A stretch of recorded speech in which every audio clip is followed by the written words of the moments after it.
Ya, ini yang selama ini mungkin dipertanyakan publik. Publik itu tidak banyak mengetahui bagaimana Yusuf Mansur sendiri bersedekah. Ada memang di-share diceramahkan dalam beberapa video dia ya di YouTube dia itu. Tetapi kemudian banyak disangkal bahwa itu didramatisir, artinya itu fiktif. Coba dilihat ya kantor-kantor video yang ditayangkan misalnya Toibah Channel dan lain-lain. Sodakoh yang digembar-gemburkan Yusuf Mansur itu menurut versi mereka adalah fiktif. Jadi sekedar untuk kembali memotivasi para jamaah ya, sementara realnya tidak ada itu. Jadi artinya Yusuf Mansur melakukan kebohongan publik. Kalau menurut opini ini ya, saya sebetulnya tidak begitu mengetahui juga bagaimana kiprah beliau dalam mengamalkan sedekah ini. Kemudian sebenarnya gini, di era sekarang ini sebenarnya saatnya ya Yusuf Mansur itu membuktikan bahwa dia itu bukan sekedar ahli memotivasi sedekah gitu.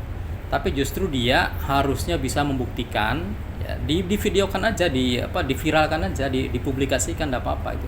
Karena sedekah itu boleh dijaharkan ya, enggak apa-apa itu dalam rangka motivasi itu. Tapi harus betul-betul real. Yang pertama ya, dia berikan sedekahnya itu kepada itu loh, mutasodik semula. Jadi dulu orang yang dia motivasi untuk sedekah, kemudian sedekah via dia, sekarang kondisinya banyak yang sangat butuhkan.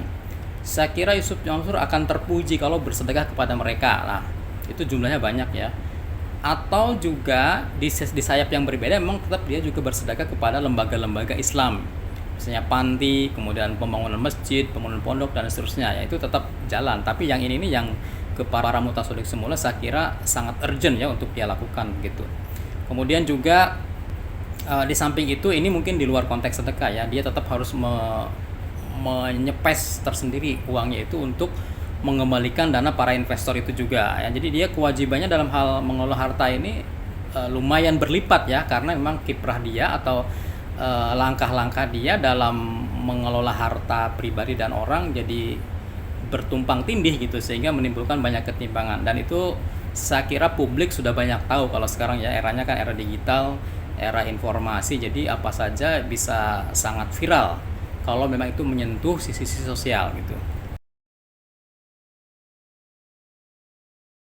Nah, ini konsekuensi hidup di era digital ya, di era informasi begitu ya. Jadi memang respon sosial dari publik itu akan sangat cepat meluas, termasuk bagaimana respon para netizen terhadap Ustadz Yusuf Mansur ini. Saya lihat di beberapa channel itu netizen kayaknya sudah banyak yang ya marah lah, kalau disebut marah ya, atau mungkin benci gitu kepada Ustadz Yusuf Mansur ini, melihat atau menekuni ya, menelusuri track record dia dalam menghimpun sedekah dan bahkan dalam menghimpun harta untuk berbisnis. Coba saja diperhatikan tuh di channel-channel YouTube ya. Komen-komennya itu ya sudah negatif sekali gitu. Bahkan jumlahnya mungkin nyampe 90% atau mungkin lebih ya. Bahkan di channelnya Yusuf Mansur sendiri, saya tuh pernah buka yang terbaru ya, Daku channel apa itu ya. Itu kemudian dikomentari bawahnya itu juga sudah negatif gitu. Artinya gini ya, bulian itu kalau memang itu berbasis pada data real bahwa memang Yusuf Mansur itu melakukan ya, ini sementara versi mereka kebohongan, penipuan dan lain-lain, itu Yusuf Mansur harus menjawab itu. Artinya dia harus klarifikasi ya, dengan mengundang media atau mengundang pihak-pihak yang invest kepada dia secara terbuka.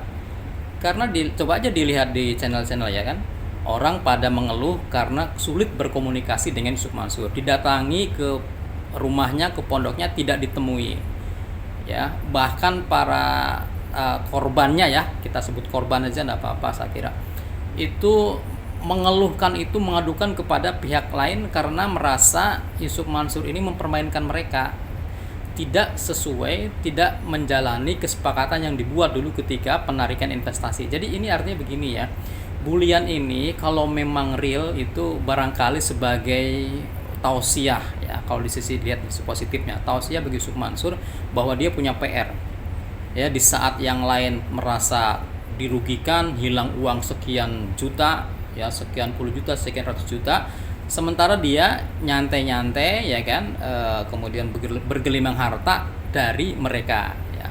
Saya harapkan kalau memang ada pengembalian itu terdokumentasi ya kan, ada berdokumentasinya, juga di videokan juga bagus juga saya kira, di share juga bagus, lebih bagus lagi. Ini kondisinya sudah seperti ini, jadi sudah tidak bisa Yusuf Mansur manggil investor berdua diselesaikan misalnya gitu. Itu saya kira kurang menjawab tantangan sosial ya, karena memang publik, para netizen sudah mengikuti berita ini beberapa waktu terakhir ini ya, sudah mulai viral, bahkan ada yang mungkin gregetan banget sama beliau gitu. Nah ini kalau Yusuf Mansur salah langkah lagi, itu akan membuat publik lebih luas lagi marah kepada dia. Bahkan orang-orang yang saat ini masih simpati kepada dia boleh jadi berbalik juga. Ini hati-hati juga ini Ustaz Yusuf Mansur ya dalam mengambil sikap ini, karena era informasi itu memang sudah tidak bisa dihalang-halangi lagi bagi tersebarnya informasi ke berbagai sisi kehidupan, ke berbagai orang ya, di berbagai tempat itu. Ya, saya termasuk yang memandang langkah Yusuf Mansur melaporkan orang-orang yang anggap dia mencaci, mengibul, membuli, kemudian menghina dan seterusnya ke polisi, itu langkah yang tidak tepat, karena akan memancing, memicu kemarahan publik yang lebih luas. Jadi sebaiknya malah penyelesaiannya itu, kalau saya menyarankan begini ya, jadi Yusuf Mansur itu memanggil pihak-pihak itu ya kan, atau kencanan ketemu di mana ya kan, kemudian pertemuan itu divideokan saja, dipublish gitu, bahkan kalau perlu mengundang media, kemudian dirembuk di situ. Jadi dia merasa, misalnya dia nyampaikan ya, saya merasa keberatan kalau dibully seperti ini misalnya begitu kan, nyampaikan itu di di para pertemuan itu ya. Itu pertemuan kecil ya, artinya Yusuf Mansur tidak mengundang banyak investor ya, sebagian dulu saja, tapi itu dipublis gitu. Ini penting gitu. Kalau sekaligus banyak kan tidak mungkin, beliau masih menghitung-hitungnya, tapi kalau hanya memanggil 5 orang investor, dia pasti punya datanya kan. Kemudian di tempat tertentu difasilitasi ya kan, dimediasi. Kemudian beliau membuat kesepakatan dengan 5 orang ini misalnya gitu ya, terutama mungkin tentang tuntutan mereka, pengembalian dana dan lain-lain, itu dibuat di situ. Nah nanti juga dengan pihak yang yang membuli dia gitu kan misalnya, atau yang investor lain, atau yang bertahapnya begitu. Ini lebih baik menurut saya daripada dia melaporkan ke polisi, karena melaporkan ke polisi itu artinya gini ya, satu sisi dia sebagai tokoh agama, kemudian menjadi panutan orang gitu, tiba-tiba malah dia mengecewakan, bahkan mungkin menjatuhkan, bahkan mungkin mencelakakan orang-orang yang dia harusnya bina. Itu kan jadi terbalik-balik gitu. Saya kira kalau ini dilakukan secara bertahap, misalnya sebulan sekali diadakan pertemuan dengan investor yang berbeda ya, bulan ini 5 orang ini selesaikan, dia punya agenda bulan depan dengan siapa-siapa gitu kan, selesaikan. Itu kan bertahap saja, dan itu dipublish ya misalnya. Kemudian dia pun mungkin punya sekretaris meregister ya siapa-siapa yang melakukan pengaduan, cek datanya, clearance di meeting itu lebih terhormat dan bisa menyelesaikan masalah daripada melaporkan ke polisi nanti yang mengundang banyak reaksi lagi. Jadi dari waktu malah menggurita terus, masalah ini akan jadi babak belur semua ya. Babak belur itu begini, mungkin Ustaz Yusuf Mansur ya, mungkin hampir pasti sementara ini babak belur lah gitu ya, babak belur tanda petik gitu. Bahkan mungkin kedepannya akan lebih tragis kalau dia salah langkah. Nah tapi kalau dengan langkah-langkah yang positif tadi mungkin bisa menjawab ya, mengurai ya, dan seterusnya ya. Tapi juga bagi para investor, seandainya ya Yusuf Mansur itu ya dipenjara begitu kan, lalu bagaimana mereka bisa mendapatkan dana mereka kembali gitu. Jadi sama-sama rugi sebenarnya kalau dilihat dari situ.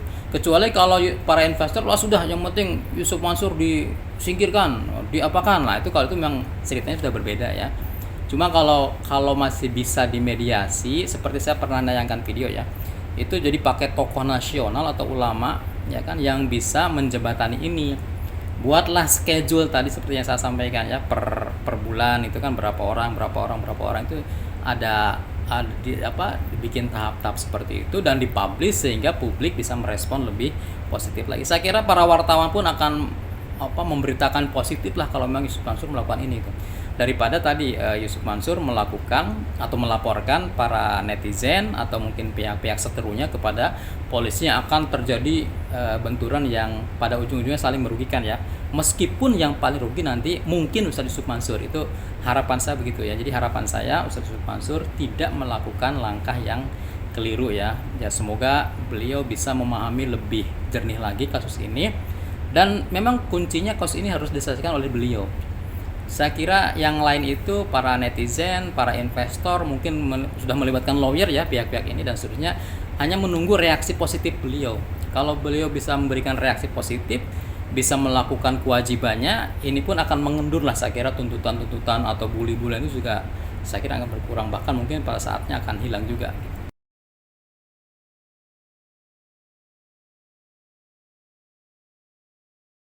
Harapan saya ke depan, Ustadz Yusuf Mansur tidak mengulangi lagi membuat trik-trik bisnis yang menyalahi etika bisnis pada umumnya, apalagi menyalahi etika bisnis Islam. Ini sangat naif lah untuk orang selevel dia mengulang-ulang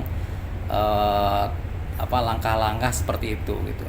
Dan saya harap beliau sebagai seorang ustadz yang terkenal itu menyampaikan ajaran-ajaran Islam yang lebih kafah, artinya tidak hanya sebatas bicara sedekah ya, tapi juga masalah keislaman lainnya, masalah-masalah fikih, masalah-masalah akidah, akhlak dan sebagainya itu juga beliau sampaikan dan beliau viralkan saja itu.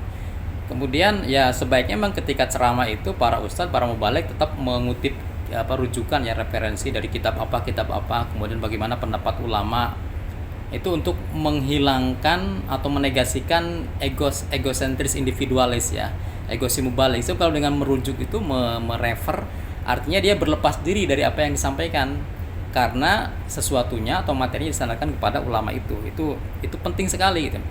Nah memang kalau Ustadz Yusuf Mansur belum kelihatan referensinya mana gitu kan, misalnya dia merujuk kemana, kan sangat jarang beliau merefer ke kitab apa atau ulama A, ulama B itu kan.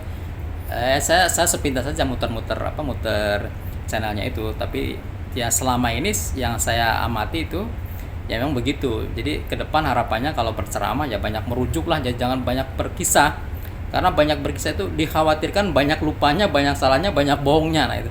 Tapi kalau kita merefer sebutkan kitab A, kitab B, ulama A, ulama B kan begitu, itu kan lebih ilmiah gitu.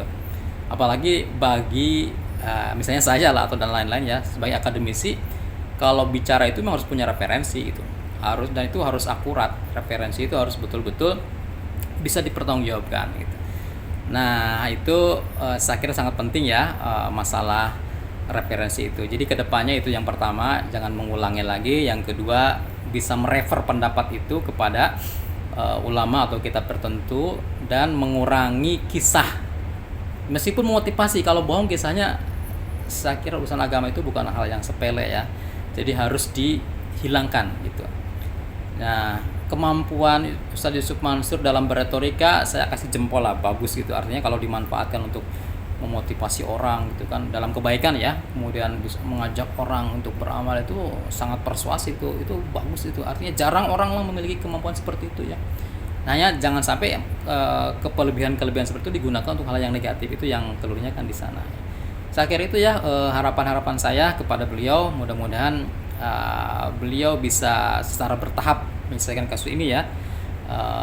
Dari bulan ke bulan ada progres positif ya, karena sudah banyak para netizen ya, terutama para investor, kemudian pihak-pihak lain yang berharap beliau segera bertindak konkret, positif, manfaat, solutif ya, menyelesaikan masalah-masalah ini. Sudah berapa orang yang dia kembalikan itu dipublish dengan datanya ya, jangan hanya klaim-klaim sepihak, karena memang eranya sekarang era digital, era positivistik, semua harus berbasis data ya, semua harus berbasis dokumen ya, supaya orang lain juga tahu bahwa ini memang real dan sudah dia lakukan.